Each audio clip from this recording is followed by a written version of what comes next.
I looked in the east, I looked in the west. For the first 50 years of the colony, most of the unfree labor force had been European, but that was about to change. Word of the hard life in Virginia had gotten back to England, and the colonial government faced a growing shortage of servant labor. Also troubling the colony were the thousands of free men, most former indentured servants, who were unemployed and roaming the countryside. About slavery and Horace to According. The problem they face is not only a decreasing supply of indentured servants, but they face this increasing problem of what to do with all these indentured servants once they live out their term. And a lot of them were surviving. They had to be given land. They had to be given their freedom dues. And one of those dues included even guns. And there was a lot of unrest in Virginia.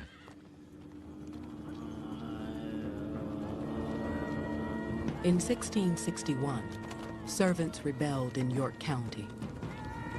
2 years later, Gloucester County authorities foiled a plot by 9 servants to steal arms and ammunition and march on the seat of colonial government.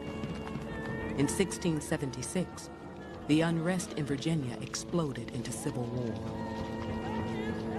An army of 500, free men, servants, and slaves rebelled against the colonial establishment's restriction on available lands. They attacked peaceful Indians, ransacked property, and burned Jamestown, sending the governor into hiding. This disorder that the indentured servant system had created made racial slavery to Southern slaveholders much more attractive, because what were black slaves now? Well, they were a permanent, dependent labor force who could be defined as a people set apart. They were racially set apart. They were outsiders. They were strangers.